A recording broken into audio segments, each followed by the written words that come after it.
Hi YouTube. I want to talk about Belangp and how he's a bit of a threat. A threat to the stereotype of the Goldbug. You know, there's definitely a certain way that people view Goldbugs, and they're very comfortable viewing them that way. He's a threat. It's definitely an American phenomenon, okay? Maybe even North American. I really don't know about Canada and if it's viewed the same way. But I'll tell you this. Go talk to somebody from India. I have. Quite a few people, actually. And to a person, man or woman, you mention gold, they light up like a Christmas tree and they'll want to talk your ear off.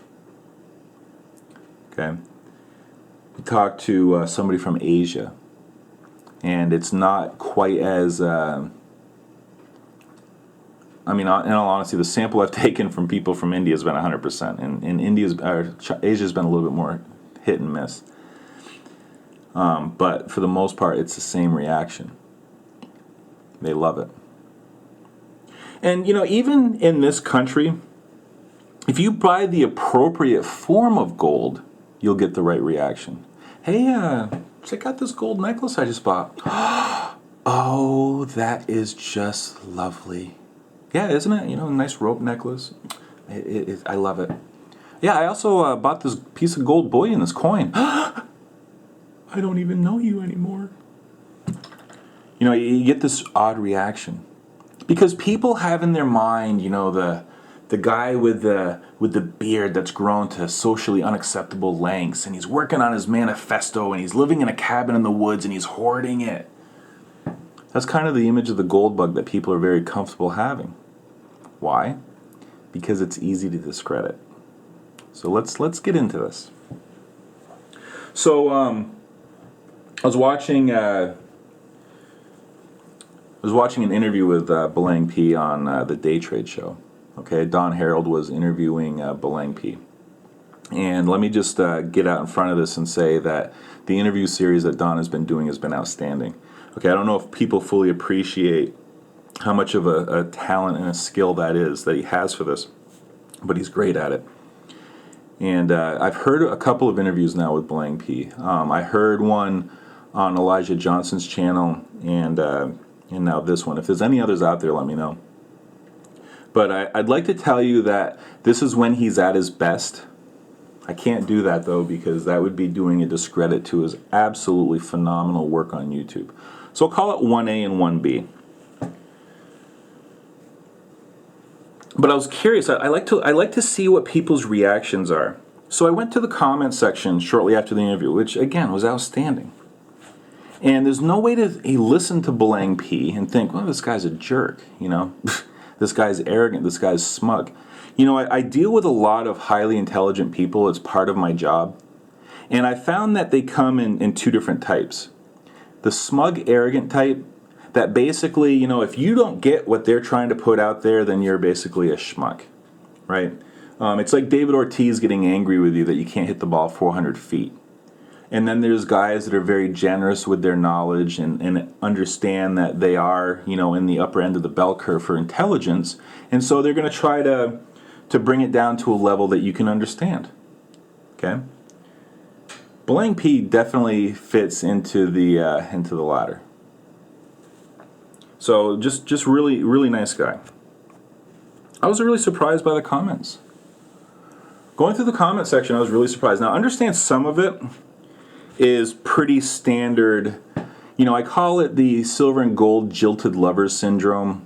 I bought silver and gold one time, and I'm still waiting for my 5 ounces for a house, and now I'm just going to bash it. And anybody that buys it and anybody that talks about it, I'll go to these channels that are bashing gold and silver, and we'll whisper in the background, pss, pss, pss, and we'll talk about these guys that have the nerve to talk about it. But they'll never make a single point because once you make a point, it's open for debate, and they don't want to do that. So they make these vague attacks. Okay, these guys, really doesn't matter what they say, but there's a lot of that. It's really interesting. It seems like such a waste of time to me. I've had bad investments in my life. I bought this stock called Foundry Networks. Oh yeah, it was the pickaxes and the shovels. You're building the backbone of the internet, and you need these networking companies. So I bought Foundry Networks. What an absolute turd that was. Okay, that company was awful. Absolutely awful. I don't even know if it exists anymore because I don't care. Once I sold that stock, I was done with it. I moved on. I'm not actively looking for message boards for Foundry networks and calling everybody that buys the company a fool and everything else. It's just not a good use of my time, I don't think. But these guys want to spend day and night mocking people that buy silver and gold. Whatever. But what I was surprised by was, again, when those guys make their comments, they're like the old men from the Muppet Show. They're not going to say anything good, so it doesn't really matter. But I was surprised by some of the other guys in the comments that they were making. And I don't even know if they're aware of this. But I was asking myself, why? Why are they reacting this way? And honestly, I believe because Belangp is a threat to how they view gold bugs. They want gold bugs to sit there, or people that buy gold, Goldbug, whatever. They want them to go transition from talking about gold into talking about people with elongated skulls that control the financial system in the Catholic Church. Okay, homo capensis. Because it's so easy to basically just dismiss them as a whack job. They want you to go transition from talking about your gold coins to talk about your alien abduction. Okay, I'm dead serious on this.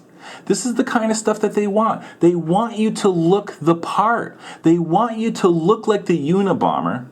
They want you to sound like Charles Manson. And they want you to talk about the wackiest things. Because now you just discredited everything. They want you to talk about miniature people that live in volcanoes. They want you to talk about just the craziest, wackiest stuff. Belangp doesn't give you that. The guy's obviously an idiot. Well, actually, he has a PhD in chemical engineering. Well, he doesn't really know what he's talking about because he didn't go to finance school. Listen, just because you didn't go to mechanic school doesn't mean you can't change the oil on your truck. The last time I noticed, all these guys with finance degrees almost crashed the entire financial system. Okay, I'd rather hear a fresh perspective by somebody like Belangp than what you learn in school. Maybe the guy's a jerk. Nope, nicest guy you'll ever meet. Well, he's a pumper! Okay, all right. Let me just have a timeout here on that one, okay? I wish sometimes that people would think critically. I know that people think of themselves as critical thinkers, but in all honesty, they're about as big a critical thinker as a Kim Kardashian Twitter follower, okay? With this whole pumper thing. So let's talk about Belangp here for a minute. He has a YouTube channel with 4,000 followers, okay? And we all know that some of those are dead subscribers, not dead, but like they don't watch anymore.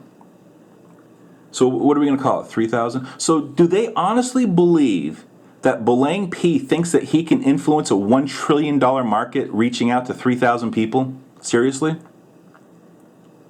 So either they think he can influence it, or they think he thinks he can influence it. Guys, if Belangp never walked the face of this earth, gold would be the exact same price it is today. Okay, so this whole silver pumper thing is just complete BS. It's basically people that have an enthusiasm and passion for it, sharing it with other people that have an enthusiasm and passion for it. That's it. That's all it is. It's not trying to convince anybody to buy it. It's basically like being at a car show. You're not trying to convince somebody to buy a 69 Vet. You're just showing the 69 Vet that you have, and if people appreciate it, they do. If they don't, they don't. Anyway, end of rant. I realize, though, that Belangp is a threat to that.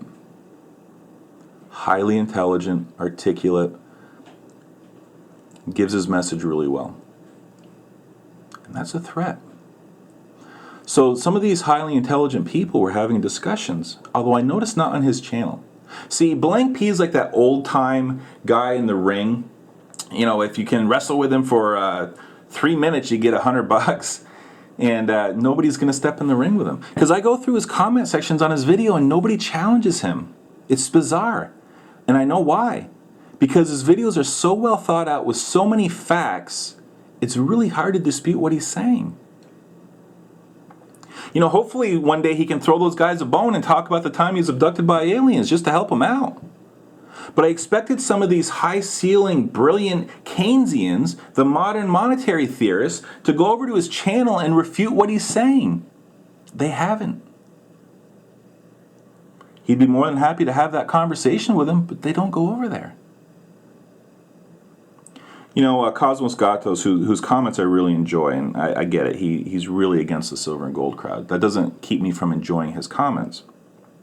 Said something to the effect of, he's the next Stefan Molyneux, but he said it in a derogatory way. And I'll be completely honest with you guys, I'm not really sure what that insult means exactly, because I went over to Stefan Molyneux's channel after I read that, and I watched a couple of his videos. I didn't really see anything there that I found all that controversial. The guy has kind of a libertarian free market viewpoint.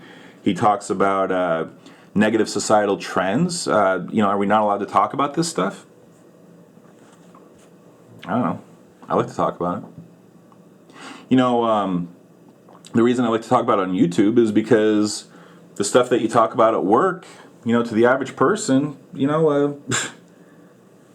isn't really all that interesting to me. I mean, I talk about this stuff. If I were to talk about how much the Dolphins stunk yesterday, I'll have about 4 or 5 guys around nodding, yeah, the Dolphins stunk, Patriots are going to win the division, or won the division, ha ha ha.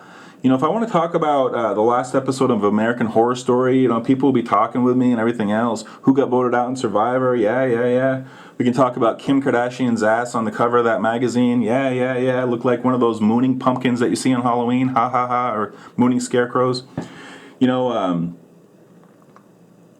you start talking about Janet Yellen and whether or not she's going to continue QE, and you get blank stares.